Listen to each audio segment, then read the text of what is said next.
Assalamualaikum warahmatullahi wabarakatuh dan salam sejahtera kepada semua warga guru bimbingan dan kaunseling di seluruh negara. Parlimen berlima bersembah taat didaulat, jemari berhimpun, santun bersimpuh, menungkah adat bersembah, maju disantun. Assalamualaikum warahmatullahi wabarakatuh dan salam sejahtera. Apa khabar warga guru bimbingan dan kaunseling sekalian?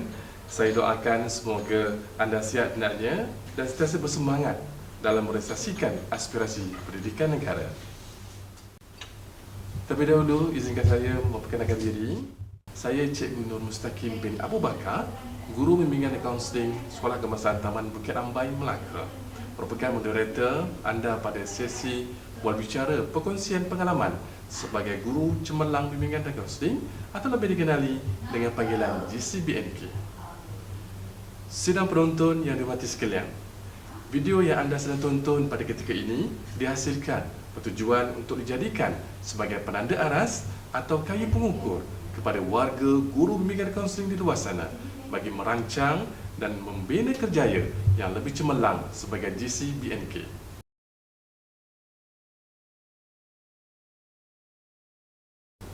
Untuk maklumat anda, kenaikan pangkat melalui laluan guru cemerlang ini telah mula diperkenalkan pada tahun 1996 oleh Kementerian Pendidikan Malaysia.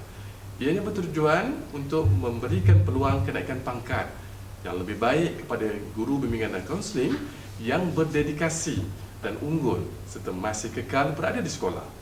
Hal ini disebabkan ramai dalam kalangan mereka mula meninggalkan sekolah untuk peluang kenaikan pangkat di peringkat JPN maupun di peringkat Kementerian Pendidikan Malaysia.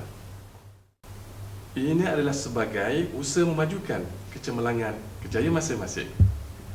Justru, bagi mengekang kumpulan pakar ini semakin berkurangan dan berhijrah keluar, KPM telah memberikan pilihan kedua kepada mereka sebagai galakan dan dorongan untuk memertabatkan kerjaya dalam pengkhususan bidang masing-masing. Guru cemerlang bimbingan dan kaunseling sebenarnya berperanan sebagai ejen pemangkin dalam kemajuan murid yang turut merupakan agenda utama Kementerian Pendidikan Malaysia. Ia kini terus didukung dan dijulang menerusi 14 elemen sekolahku sejahtera, iaitu elemen selamat, seronok dan sihat, etika dan empati, jati diri, adab sopan, harmoni, tekun, teliti dan terampil, eksplorasi, rasional dan artikulasi. Seterusnya, kemenjadian murid ini diterjemahkan menerusi 4 fokus utama perkhidmatan bimbingan dan kaunseling di peringkat sekolah, iaitu menerusi pembangunan dan perkembangan sasiah diri murid, peningkatan disiplin diri murid, psikososial dan kesejahteraan mental murid, juga pendidikan kerjaya murid.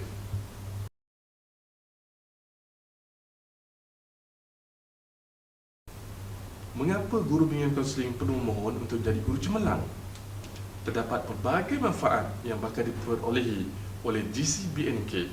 Namun begitu, saya ingin kongsikan 3 manfaat daripadanya yang popular bagi menjawab soalan ini. Yang pertama, GCBNK memberikan laluan pantas kenaikan pangkat. Ini bermaksud dalam usia yang muda, anda mampu menjawat jawatan dengan grade yang tinggi dalam masa yang singkat. Semestinya ia memberikan suntikan motivasi dan juga memberikan persekitaran pekerjaan yang seronok bagi mereka yang telah pun menjawat jawatan guru cemerlang dalam bimbingan dan kaunseling. Yang kedua, ia juga menawarkan pengiktirafan keberhasilan inovasi dan kreativiti. Saya percaya ramai guru bimbingan kaunseling di luar sana sangat inovatif dan kreatif dalam menghasilkan sama ada penulisan ilmiah maupun kreativiti dalam menghasilkan alat bantu perkhidmatan bimbingan dan kaunseling. Jadi, kualiti yang ada kepada anda sangat rugi jika tidak disalurkan dalam saluran yang tepat dan betul untuk diiktiraf secara rasmi. Yang ketiga, GCBNK juga melahirkan ikon inspirasi kepada GBK yang lain. Ini bermaksud anda menjadi mentor kepada guru bimbingan kaunseling yang lain setelah anda bergelar atau menjawat guru cemerlang dalam bimbingan dan kaunseling. Ikon inspirasi merupakan individu yang berpengalaman dan juga mahir dalam bidang bimbingan dan kaunseling, dan dengan cara yang ada dan kaedah yang anda miliki mampu membina ataupun melahirkan pelapis-pelapis guru cemerlang bimbingan dan kaunseling bagi generasi yang akan datang.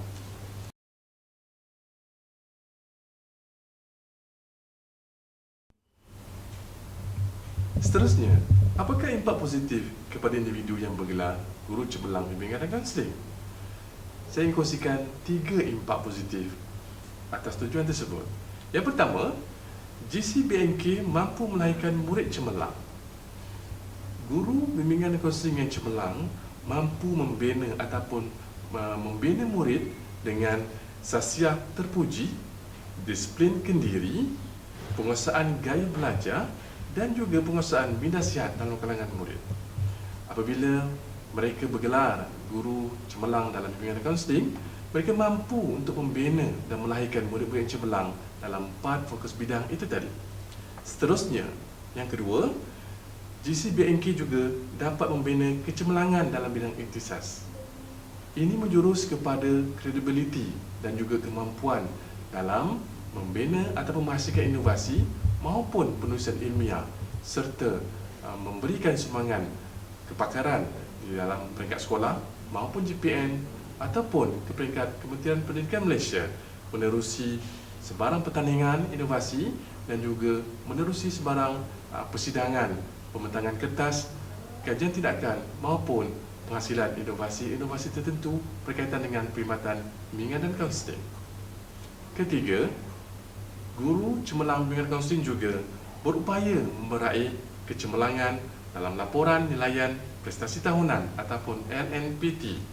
Ini berpunca daripada penghasilan ataupun evidence memberikan intervensi dalam peningkatan prestasi murid-murid di sekolah, juga segala pencapaian ataupun anugerah yang telah diperolehi menerusi peringkat JPN maupun peringkat kementerian ataupun peringkat antarabangsa dalam penghasilan penulisan ilmiah maupun inovasi alat bantu perkhidmatan bimbingan dan kaunseling. Dan ia juga terhasil daripada inovasi yang telah dilakukan dan kemudian direkodkan dalam dokumentasi yang lengkap. Saudara penonton yang hormati sekalian, tibalah saat yang dinanti-nantikan perkongsian pengalaman daripada individu yang bergelar guru cemerlang bimbingan dan kaunseling atau dikenali sebagai GCBNK. Tetapi sebelum saya memperkenalkan beliau kepada anda, saya ingin membuka tirai segmen ini dengan latar belakang beliau. Beliau telah pun berkhidmat sebagai guru bimbingan dan kaunseling selama 22 tahun, bermula tahun 2000 sehingga kini. Beliau juga merupakan graduan Sarjana Muda Pendidikan Bimbingan dan Kaunseling dari Universiti Putra Malaysia pada tahun 2000 dan merupakan graduan Sarjana Pendidikan Psikologi Pendidikan dari universiti yang sama pada tahun 2003. Beliau turut aktif dalam persatuan yang melibatkan pengamal perkhidmatan kaunseling. Antara jawatan yang pernah disandang oleh beliau ialah Timbalan Pengurusi Majlis Guru Kaunseling Wilayah Persekutuan Kuala Lumpur pada tahun 2019 hingga 2021. Bendahari Majlis Guru Kaunseling Kebangsaan sejak tahun 2021 sehingga kini, Setiausaha Kuala Lumpur Counselling Association sejak tahun 2021 sehingga kini, dan berperanan sebagai editor buku Persatuan Kaunseling Malaysia Antarabangsa ataupun dikenali sebagai PEKAMA. Beliau turut menyandang jawatan selaku Timbalan Yang di-Pertua Majlis Guru Cemerlang Kuala Lumpur. Beliau telah mendapat pengiktirafan selaku guru cemerlang sejak tahun 2015. Antara kejayaan dan pengiktirafan yang diperolehi oleh beliau ialah terpilih sebagai ikon guru bimbingan kaunseling cemerlang Kuala Lumpur tahun 2020. Selain itu, pasukan guru bimbingan kaunseling sekolah beliau telah berjaya memperolehi pelbagai anugerah, antaranya pengurusan bimbingan dan kaunseling cemerlang Wilayah Persekutuan Kuala Lumpur pada tahun 2016, 2019 dan tahun 2021, serta di peringkat kebangsaan pada tahun 2019 dan 2021. penarafan program media sihat terbaik Wilayah Persekutuan Kuala Lumpur dan Kebangsaan pada tahun 2019, penarafan pembimbing rakan sebaya terbaik Wilayah Persekutuan Kuala Lumpur dan Kebangsaan pada tahun 2020, menerima pengiktirafan Johan Amalan Terbaik Kaunseling peringkat Wilayah Persekutuan Kuala Lumpur tahun 2015 dan 2016 dan memperolehi Johan Amalan Terbaik Kaunseling peringkat Kebangsaan tahun 2016. Beliau juga proaktif dan dikenali sebagai guru inovatif dalam bidang kaunseling. Antara sumbangan inovasi dan pencapaian anugerah bersama pasukan beliau ialah Anugerah Pingat Emas Inovasi Modul Peringkat Antarabangsa di Brunei Darussalam pada tahun 2019 anjuran PK Brunei, Pingat Emas Inovasi Modul Kaunseling Peringkat Antarabangsa pada tahun 2019 anjuran Persatuan Kaunseling Malaysia Antarabangsa, Pingat Emas Inovasi Sistem Maklumat e-Client Peringkat Kebangsaan pada tahun 2016 anjuran BPSK KPM, Pingat Perak Inovasi Modul Kaunseling Peringkat Kebangsaan pada tahun 2019 anjuran BPSK KPM. Beliau juga bergiat aktif dalam penerbitan artikel berkaitan isu-isu perkhidmatan bimbingan dan kaunseling sekolah. Beliau turut merupakan blogger yang aktif melalui laman web norhaizacekmat.com. Medium dalam talian ini merupakan antara blog rujukan guru-guru bimbingan dan kaunseling dan orang awam mengenai perkhidmatan bimbingan dan kaunseling di sekolah. Individu yang saya maksudkan ini ialah Cikgu Norhaiza Cekmat, guru Cemerlang Bimbingan dan Kaunseling DG52. Apa khabar Cikgu Haiza? Khabar baik. Saya Cikgu Norhaiza binti Cekmat, merupakan guru bimbingan dan kaunseling, bertugas di SMK Ceras selama 21 tahun dan kini sebagai guru bimbingan dan kaunseling di SMK Seri Bintang Selatan baru 3 bulan. Dan saya telah bertugas sebagai guru bimbingan dan kaunseling sepenuh masa selama 22 tahun.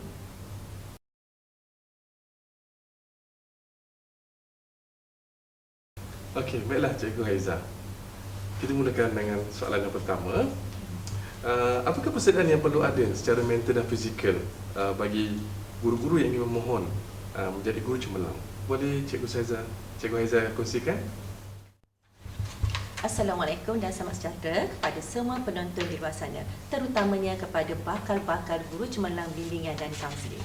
Untuk persediaan, jika anda berminat untuk menjadi guru cemerlang, teruskan niat anda ya. Teruskan niat anda untuk mengisi borang permohonan guru cemerlang. Terutama sekali, pertama kita hendak melihat pada permis dan juga e-operasi. Pastikan terutama sekali di bahagian pengisytiharan harta. Jika anda ingin memohon, contohnya pada tahun ini, tahun 2022, pastikan pengisytiharan harta anda itu mestilah luput ya sebelum tarikh 2022. Jadi renewkan balik pilihan harta anda supaya pada tahun semasa ini masih lagi boleh digunakan. Dan kedua, pastikan SPR KPM anda. Mata kredit 45 mata itu hendaklah dipenuhi minimum. Jika anda dapat lebih daripada 45 mata, lebih baik. Jadi pastikan terutama sekali di bahagian penerbitan ya, anda ada kajian tindakan sekurang-kurangnya 3 tahun berturut itu ada artikel yang anda tulis ataupun kajian tindakan. Dan juga ceramah dan juga kursus-kursus yang telah pergi, pastikan melebihi daripada 7 hari berkursus ya. Lagi baik jika anda dapat banyak, menunjukkan anda dapat memberikan bengkel dan juga modul-modul yang anda dapat buat berdasarkan kepada pengalaman anda sebagai kena balik ya? Kemas kini aplikasi SPR KPM anda, pastikan 45 mata kredit minimum itu dipenuhi. Dan juga ceramah-ceramah yang telah anda lakukan, pastikan di-key di dalam SPR KPM. Dan pastikan juga inovasi, penerbitan dan penyelidikan anda sepanjang 3 tahun berturut-turut untuk anda memohon itu, anda letakkan, jangan lupa key in ya, maknanya masukkan segala penerbitan, kajian tindakan walaupun anda buat di peringkat sekolah. Dan kemudian pastikan jika anda adalah admin kepada page unit bimbingan dan kaunseling di sekolah anda, pastikan ianya adalah dalam bentuk semasa. Jangan bila kita buka page tu, kita tengok 2018, maknanya tak pernah update pun lagi sepanjang 2 tahun. Kerana pengalaman saya, Nazia apabila dia memantau, dia akan melihat juga bila kita kata kita mempunyai page unit bimbingan dan kaunseling, dan mereka akan minta kita buka page itu. Dan bila kita buka, dan memang Nazia akan melihat adakah berlaku komunikasi dua hala antara admin dan juga murid-murid di dalam page tersebut. Dan juga yang penting adalah personal kita juga. Sekiranya kita mempunyai blog, kita mempunyai Facebook, kita mempunyai Twitter, di dalam media sosial itu, kita pastikan bahawa perkara-perkara itu yang dibincangkan memberi manfaat kepada orang yang membacanya. Oleh kerana kita merupakan sumber rujukan pakar kepada subjek kita, kita pastikan agar perkara-perkara yang kita paparkan itu tidak melanggar dasar kerajaan sebagai penjawat awam, ya. Sebagai isu-isu sensitif, kita jangan pula menjadi seorang provokasi. Dan kemudian kita juga sebagai guru kaunseling sinonim dengan bilik kaunseling. Jadi pastikan instrumen perkhidmatan bimbingan kaunseling yang menyentuh mengenai perkara-perkara yang wajib ada di dalam bilik kaunseling anda itu, anda buat checklist. Tip perkara-perkara yang perlu ada di bilik kaunseling seperti misi, visi, kedudukan bilik-bilik, semua tu kita cuba patuhi. Dan akhir sekali, jarak antara borang permohonan dan juga pemantauan itu akan mengambil masa yang lama. Jangan kita fikir macam dapat ke tak dapat ke, dapat ke tak dapat ke, menyebabkan kita rasa kita tak nak buat apa-apa. Sebenarnya itu salah, ya. Apabila kita telah memohon guru cemerlang, ya, kita terus membuat persiapan dari segi perkara-perkara seperti dokumentasi, bilik, ya, sebab apabila Nazir call sahaja, jarak antara Nazir call tu sebenarnya sekejap. Maknanya katakan dia call, dia akan kata saya akan datang dalam minggu ini. Maknanya cikgu dah tak sempat buat persediaan dah. Jadi bila kita hantar je borang tu, terus buat persiapan.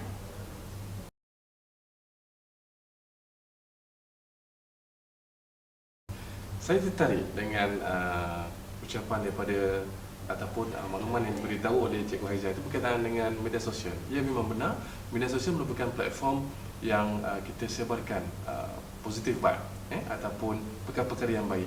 Terutama kita sebagai guru bimbingan kaunseling, kita perlu salurkan benda yang baik. Jadi untuk soalan yang berikutnya, Cikgu Haizah, bagaimana pula dengan persediaan sebelum penilaian, Cikgu saya? Ada tempoh masa antara bila kita hantar deadline borang permohonan itu dengan masa pemantauan untuk Nazir memantau. Oleh kerana itu, antara perkara-perkara yang menjadi keperluan kepada guru bimbingan dan kaunseling sudah tentunya sesi kaunseling, kerana ia memberikan markah yang amat besar bagi pemantauan tersebut. Ada dua jenis sesi kaunseling yang dijalankan. Pertama, sesi kaunseling individu atau sesi kaunseling kelompok. Kita kena bersedia dengan kedua-dua jenis sesi tersebut. Pertama, untuk kaunseling individu, kita kena pasti murid yang dapat memberikan kerjasama kepada kita pada hari pemantauan, iaitu murid itu bersetuju untuk dipantau bersama-sama dengan Nazir. Kerana apabila Nazir datang ke dalam bilik kaunseling, Nazir akan bersama-sama mendengar sesi kaunseling itu, sama ada kaunseling individu dan juga sesi kaunseling kelompok. Oleh kerana itu, kita cuba dapatkan sekurang-kurangnya 3 orang murid sebagai backup sekiranya murid A tidak dapat hadir pada hari pemantauan dijalankan. Bagi sesi kaunseling kelompok pula, antara 5 orang hingga 7 orang adalah yang paling ideal untuk pemantauan dijalankan. Tetapi kita cari 10 orang murid sebagai backup sekiranya ada murid tidak dapat hadir pada hari pemantauan dijalankan. Tema yang dipilih untuk sesi kaunseling biasanya berdasarkan kepada 4 fokus, iaitu pertama, sama ada kita mengambil pemantapan sasiah, kedua, peningkatan disiplin, ketiga, perkembangan kerjaya ataupun psikososial dan kesejahteraan minda. Tetapi yang penting dekat sini adalah topik yang kita bawa tu jangan terlampau berat, ya, ataupun krisis. Kerana tempoh masa yang diberikan pada kita hanyalah 45 minit sahaja daripada pendahuluan hinggalah kepada penutup sesi kaunseling pada hari tersebut. Oleh itu, kita hendaklah bersedia terhadap dua jenis sesi. Kerana Nazir datang, kadang-kadang mereka akan minta saya nak kaunseling individu. Maka kita dah bersedia untuk kaunseling individu. Sebab tu saya dipantau untuk grade DG 48, saya dipantau untuk sesi kaunseling individu. Dan apabila saya dipantau untuk DG52, saya dipantau untuk sesi kaunseling kelompok.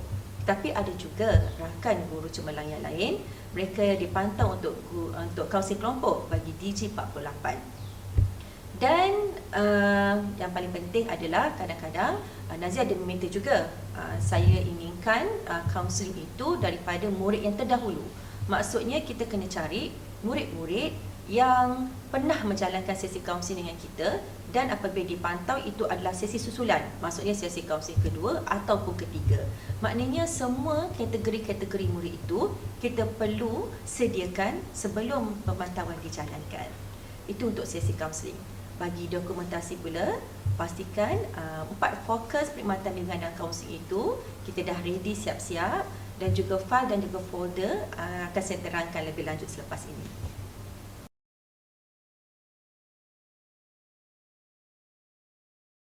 Terima kasih Cikgu Haizan untuk jawapan yang jelas itu tadi.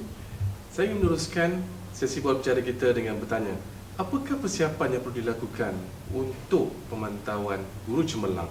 Sebab ramai di kalangan GBK di luar sana sebut tak tentu arah bila mendengar perkataan dicerap, dipantau. Jadi minta Cikgu berikan pencerahan agar mereka di luar tu boleh menarik nafas lega dengan jawapan Cikgu. Apabila Nazir telah memberikan kita mesej atau menelefon kita, itu menunjukkan bahawa kita berjaya untuk saringan yang seterusnya. Jadi antara persiapan yang perlu kita buat adalah, untuk pengetahuan semua, Nazir akan datang ada 2 orang. Seorang Nazir akan memantau untuk temu bual bersama dengan pentadbir, dan juga mereka akan menemu bual murid, mereka akan menemu bual guru-guru, dan mereka juga akan menemu bual kita. Jadi dekat sini, perkara pertama sekali adalah kita kena maklumkan, kita kena berbincang dengan Nazir mengenai tarikh yang dia akan hadir itu dipersetujui oleh kedua-dua belah pihak. Dan kemudian kita kena maklumkan kepada pentadbir kita tentang tarikh. Kerana bila temu bual dijalankan bersama pentadbir, pentadbir seterusnya ada jadual waktu.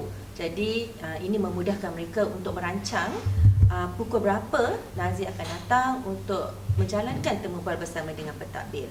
Dan kemudian kita juga perlu maklumkan kepada rakan sekerja kita, memandangkan guru kaunseling mempunyai unit perkhidmatan bimbingan dan kaunseling di bilik kaunseling. Ini untuk persediaan kepada rakan-rakan kita bahawa guru Nazir akan memantau dan mencerap juga di dalam bilik kaunseling. Dan kemudian apa yang penting kat sini adalah pemantauan juga akan dijalankan di seluruh sekolah. Maksudnya Nazir akan meronda di sekitar sekolah. Jadi kita kena pastikan papan-papan kenyataan yang berkaitan dengan perkhidmatan kaunseling, outreach perkhidmatan bimbingan dan kaunseling. Maksudnya dekat sini bagaimana kita di sekolah itu menggunakan perkhidmatan kita untuk keperluan semua warga sekolah. Maksudnya bila Nazir datang, dia tengok papan kenyataan, ada tentang outreach terhadap kerjaya, disiplin ke, sasiah, motivasi, ataupun papan berkaitan dengan PRS, kelak kerjaya. Itu menunjukkan bahawa di setiap sudut dekat sekolah itu, bukan sahaja dalam bilik kaunseling, maknanya di luar pun ada tentang perkhidmatan bimbingan dan kaunseling. Okey, sebagai guru bimbingan dan kaunseling, program amalan guru penyayang merupakan salah satu daripada fokus perkhidmatan bimbingan dan kaunseling. Oleh itu, Nazir akan datang biasanya awal pagi. Sebab tu saya dicerap dulu, Nazir datang seawal pukul 6.40 pagi. Jadi kita hanya pergi ke pagar dan mengalu-alukan kehadiran murid ke sekolah.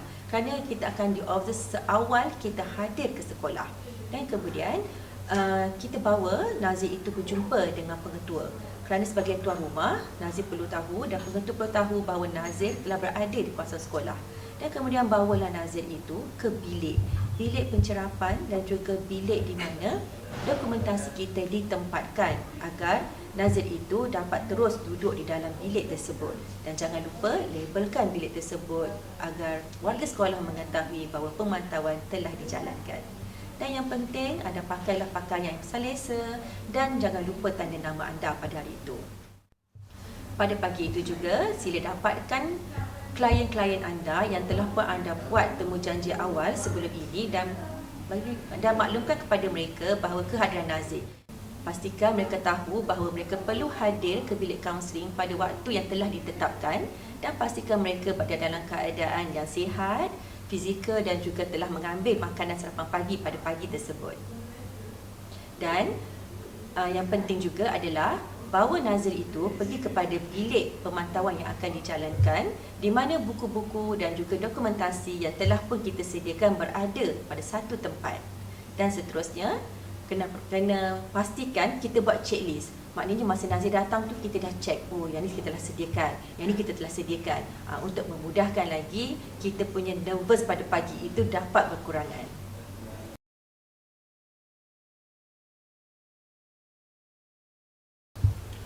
Oh begitu rupanya. Saya pun mendengar dan rasa lega. Sina penonton di luar sana juga bolehlah menaik nafas lega ya. Ayo kita bulatkan tekad bersama untuk memohon jawatan guru cemerlang ini. Cikgu Aizam, semestinya dokumentasi itu menjadi perkara yang penting dalam merekod segala keberhasilan dan aktiviti yang telah dijalankan bagi tujuan permohonan. Ramai juga yang tidak mahu memohon GCPNK ini disebabkan takut dan risau dengan dokumentasi yang dikatakan mengerikan. Betul ke sangkaan ini, cikgu? Minta cikgu komen sikit. Apabila kita bercakap mengenai dokumentasi, kita selalu membayangkan dokumentasi itu sebagai satu perkara yang sangat tebal dan sangat melecehkan, yang menyebabkan kebanyakan pemohon-pemohon guru cemerlang mengatakan bahawa itu adalah perkara utama yang menyebabkan mereka tidak mahu memohon guru cemerlang. Sebenarnya, apa yang dimaksudkan dengan dokumentasi itu adalah evidence, perkara yang anda buat dan anda dapat tunjukkan kepada pemantau bahawa anda buat program itu. Jadi dekat sini, saya nak mengajaklah kepada penonton-penonton di luar sana. Kita kena membudayakan perkara-perkara seperti apabila kita dapat surat, kita terus masuk ke dalam file. Jadi begitu juga bila kita buat program. Sebagai guru bimbingan dan kaunseling, kita telah dimudahkan dengan satu sistem SCPKM sekarang ni Jadi apabila rekod harian kita pada setiap hari, kita telah pun key in di dalam komputer. Dan template untuk laporan program itu juga telah disediakan. Ini sebenarnya amat memudahkan guru bimbingan dan kaunseling. Kerana apabila kita key in di dalam template SCPKM itu, kita hanya perlu cetak. Dan cetakan itu kita masukkan ke dalam file. Dan kita hanya perlukan 2 keping gambar dalam bentuk collage ataupun gambar-gambar program. Kita masukkan dalam file juga. Dan kemudian borang penilaian dan juga maklum balas. 3 perkara penting ini apabila disatukan, dia telah menjadi satu dokumentasi bagi kita. Dan jangan lupa kertas kerja yang telah pun kita sediakan, kita masukkan juga di dalam file tersebut. Jadi apabila kita ada kertas kerja, kita ada laporan di dalam SCPKM tu yang kita dah cetak dan kemudian kita ada gambar. Kita ada borang penilaian. 4 perkara itu tidak memerlukan muka surat yang banyak berpuluh-puluh pun Walaupun anda ada lebih kurang 5 muka surat, anda compilekan di dalam file atau anda bindingkan itu telah menjadi satu evidence kepada nazir. Sebab tu saya dipantau, saya tidak mempunyai dokumentasi yang setebal-tebalnya. Saya hanya menunjukkan kepada nazir bahawa apa saja program yang saya buat seperti dalam rancangan tahunan unit bimbingan dan kaunseling ada mempunyai evidence tertentu, iaitu apabila kita buka fail perkhidmatan bimbingan dan kaunseling, kita ada 4 fokus. Selain daripada 4 fokus perkhidmatan bimbingan dan kaunseling itu tadi, kita juga perlu menyediakan dokumentasi atau fail yang berkaitan dengan akademik. Saya tahu guru bimbingan dan kaunseling biasanya akan kata, apa kaitan akademik kita tidak mengajar. Benar, kita tidak mengajar. Tetapi, apa sahaja bentuk intervensi kaunseling yang kita lakukan untuk peningkatan akademik, kita perlu masukkan dan dijadikan sebagai satu evidence.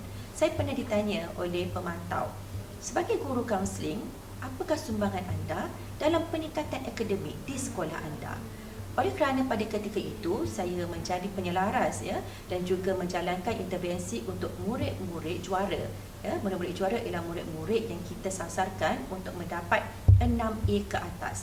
Antara intervensi yang kita lakukan ialah penetapan target, kaunseling berfokus, motivasi dan juga ketika mereka mendapat result mereka, kita akan pastikan sekiranya mereka agak rendah daripada sasaran, kita akan buat kaunseling berfokus semula. Macam tu. Begitu juga dengan murid-murid yang tingkatan 4 yang gagal di dalam subjek bahasa, dalam subjek BM dan sejarah. Bila mereka berada di dalam tingkatan 5, kita ambil sebagai kaunseling berfokus agar mereka dapat lulus dalam CJ SPM. So, hasil daripada intervensi itu, Saya menunjukkan bagaimana sumbangan perkhidmatan bimbingan dan kaunseling dalam membantu peningkatan akademik di sekolah.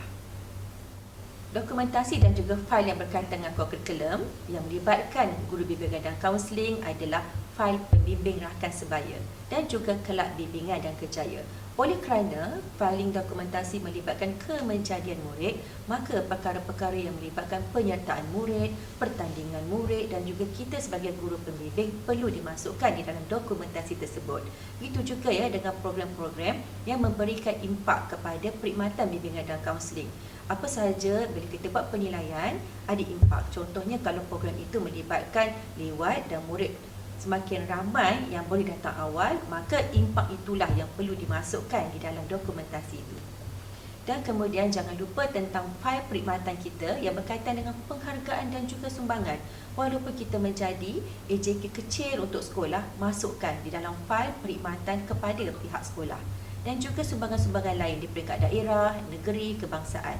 Amalkan dan budayakan setiap sijil ataupun surat-surat yang kita terima untuk difailkan dalam satu fail bahagian sumbangan.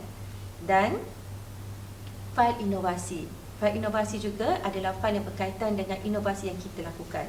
Just masukkan sinopsis, perkara-perkara yang kita buat di dalam inovasi, borang pendaftaran sekiranya kita ada menghantar untuk penyertaan, dan juga impak iaitu sijil penyertaan ataupun sijil pencapaian kemenangan jika inovasi kita itu terpilih ya untuk diiktiraf sebagai pemenang dalam sesuatu pertandingan yang kita masuk. Dan akhir sekali ialah kajian tindakan. Walaupun kita buat kajian tindakan di peringkat sekolah sahaja, pastikan ianya dimasukkan di dalam fail kajian tindakan dan dimasukkan juga di dalam SPLKPM.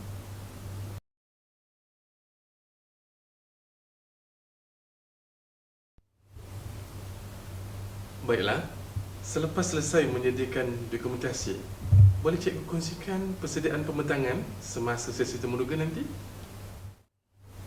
Untuk sesi pembentangan, pastikan kita telah menyediakan slide yang telah diminta untuk kita sediakan. Jangan banyakkan perkataan, tetapi banyakkan infografik. Kalau boleh, kalau berita hanya sediakan 20 slide, jangan lebih. Maknanya mengikut garis panduan yang disediakan. Kita masukkan banyak gambar dalam satu slide lagi baik daripada kita ingin meletakkan banyak gambar tetapi melebihi daripada bilangan slide yang mereka minta. Pilih tempat yang sangat terakutik ataupun tempat yang dapat mengurangkan gangguan bunyi supaya tidak ada pergerakan keluar masuk guru ataupun warga sekolah ke dalam bilik yang untuk kita gunakan sebagai pembentangan. Dan yang penting kat sini, cek LCD anda. Buat latihan dulu, buat raptai dulu sebelum Nazir datang. Menggunakan laptop yang sama, menggunakan LCD yang sama agar tiada gangguan pada ketika itu.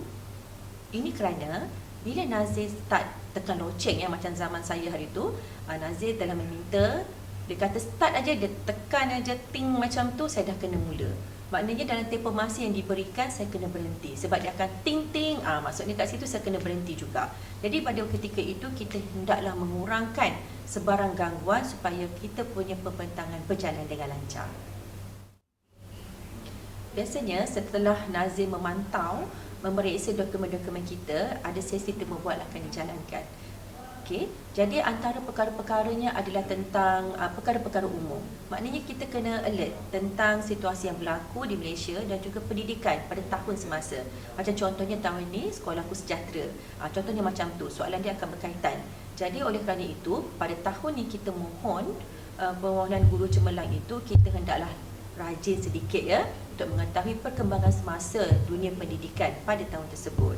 Dan juga setelah habis sesi pembentangan, biasanya Nazir akan menjalankan sesi soal jawab.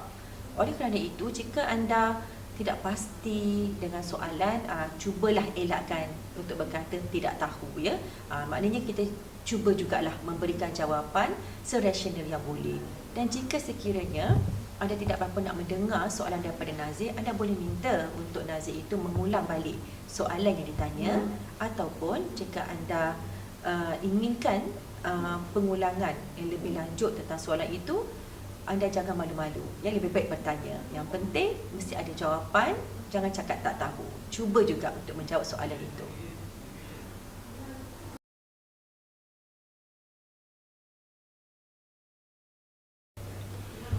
Sangat padat dan jitu jawapan itu tadi. Bagaimana pula cikgu isu kriteria khusus dalam penilaian yang bakal dilaksanakan? Boleh cikgu terangkan sedikit mengenainya? Okay, sebagai guru bimbingan dan kaunseling, impak kepada perkhidmatan bimbingan dan kaunseling merupakan penilaian khusus sebagai guru cemerlang bimbingan dan kaunseling. Oleh kerana itu, kita hendaklah fokus kepada impak kemenjadian murid untuk 4 perkara tersebut. Pertama, pemantapan sasiah.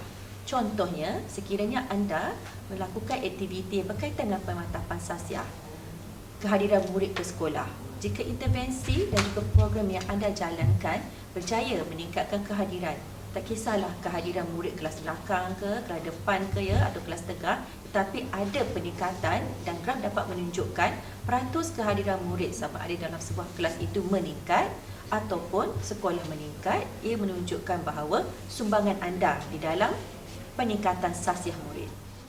Kedua, fokus peningkatan disiplin.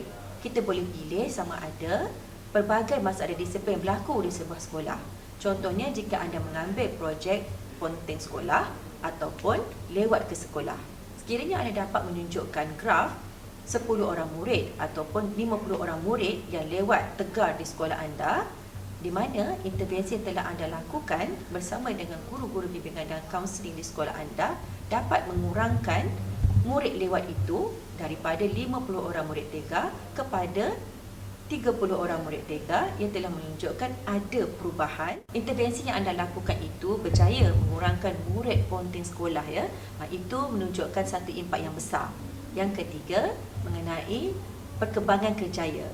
Antaranya ialah bagaimana psikometrik yang telah anda berikan kepada murid-murid di sekolah anda, dan anda telah menggunakannya dalam intervensi yang membantu guru-guru, bukan sahaja guru kaunseling, malahan guru-guru subjek dapat meningkatkan lagi pengajaran mereka kepada murid-murid itu kita panggil impak juga ya. Maknanya peratus yang besar untuk melakukan perubahan pada murid-murid mengikut gaya belajar mereka berdasarkan psikometrik masing-masing. Dan yang terakhir adalah keempat tentang psikososial dan kesejahteraan mental.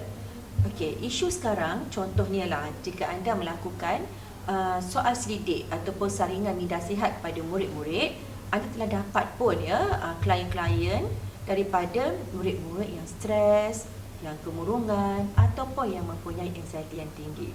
Boleh ambil murid-murid itu sebagai klien anda dan anda boleh menunjukkan kepada Nazir bagaimana intervensi yang anda telah lakukan kepada murid-murid tersebut. Contohnya, jika ada 50 murid ya mempunyai stres yang tinggi dan mempunyai kemurungan, daripada intervensi yang telah anda jalankan, anda boleh menunjukkan kepada murid-murid tersebut ya daripada stres yang teruk. Tetapi apabila kita telah melakukan intervensi kepada mereka dalam beberapa bulan, hasilnya apabila kita melakukan sekali lagi saringan minda sihat, stres mereka telah pun menurun. Contohnya macam tu, mereka dapat coping dengan gaya daya tindak yang telah pun diajar oleh guru bimbingan dan kaunseling. Ini semua merupakan impak-impak kepada perubahan-perubahan daripada murid itu tak okey kepada okey. Impak-impak ini akan memberikan kesan yang besar kepada pemarkahan guru bimbingan dan kaunseling. Dan yang penting, sekiranya impak itu anda telah berjaya tunjukkan, anda buatlah satu kajian tindakan. So dari kajian tindakan itu, dia akan memberikan anda satu hasil penerbitan dan juga penyelidikan untuk mata merit penyelidikan anda. Jika kita menghasilkan inovasi, pastikan inovasi kita juga berkaitan dengan perkhidmatan bimbingan dan kaunseling. Contohnya seperti yang telah saya menang anugerah dalam perkhidmatan bimbingan dan kaunseling, seperti membuat modul dalam membantu murid-murid di dalam aktiviti yang boleh mengurangkan stres mereka, modul berkaitan dengan murid-murid yang ponteng, modul berkaitan dengan murid-murid yang lewat, dan jika kita buat berkaitan dengan sistem maklumat juga berkaitan dengan perkhidmatan bimbingan dan kaunseling seperti e-client, iaitu bagaimana kita dapat membantu murid-murid mempercepatkan ya proses untuk mereka melakukan aktiviti-aktiviti menggunakan digital ya macam tu. Maknanya inovasi yang dihasilkan itu mesti memberikan manfaat kepada murid, bukan saja pada murid tetapi juga kepada warga sekolah di dalam inovasi yang kita buat itu.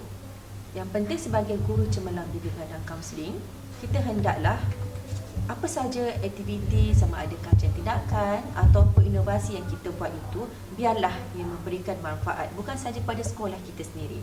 Maksudnya kat sini kita sebar luaskan dia. Kita sebarkan luas dalam bentuk ceramah ataupun dalam bentuk artikel ataupun dalam aktiviti yang melibatkan sharing dalam satu bengkel kecil ataupun kita masukkan di dalam media sosial kita supaya lebih ramai lagi orang yang mendapat manfaat daripada hasil kajian kita, daripada hasil inovasi kita, dan juga apa sahaja yang memberikan impak itu kita dapat buat macam win-win kepada sekolah-sekolah lain. Maksudnya dekat sini adalah guru bimbingan kaunseling boleh mengambil inisiatif daripada apa yang kita buat, dan daripada sesi perkongsian pula kita boleh mendapatkan maklum balas daripada sekolah-sekolah lain tentang apakah yang kita buat ini ada penambahbaikan yang boleh diberikan kepada guru-guru lain pula. Begitu jelas perkongsian yang diberikan oleh Cikgu Haiza sebentar tadi. Sedar tak sedar ya Cikgu, kita telah pun berada di penghujung segmen pada hari ini. Saya ingin merakamkan sedikit penghargaan dan ucapan terima kasih kepada panel jemputan Guru Cemerlang Bimbingan dan Kaunseling iaitu Cikgu Nur Haiza Cik Mat atas perkongsian itu tadi. Semoga segala informasi yang diberikan dapat digunakan dan dimanfaatkan sebaik-baiknya untuk memohon jawatan Guru Cemerlang Bimbingan dan Kaunseling. Saudara penonton dan mati sekalian, kita masih ketandusan pelapis GCBNK di Malaysia. Kekurangan ini merupakan peluang bagi kita dalam usaha meningkatkan prestasi kerjaya buat warga GBK di luar sana. Ayuh kita bangkit demi membina jati diri dan membenarkan hak kecemerlangan itu ialah hak keseksamaan bagi setiap insan guru yang ingin berjaya dan menjadi inspirasi untuk membina kejayaan individu yang lain. Segala ruang dan peluang telah disediakan, termasuklah acara bual bicara yang berlangsung ketika ini. Ini merupakan galakan maupun dorongan daripada pihak KPM untuk melahirkan lebih ramai lagi generasi GCBNK bagi mendukung aspirasi pendidikan negara. Jangan lupa follow blog nurhaizachikmat.com. Dulang dihampar penuh belian didulang di awal pagi. Kasih diungkap hadirin sekalian, moga berumur bersua lagi. Sehingga bertemu lagi, sekian. Wabillahi taufiq wal hidayah. Assalamualaikum warahmatullahi wabarakatuh. Jumpa lagi. Semoga anda berjaya Menjadi guru cemerlang bimbingan dan kaunseling.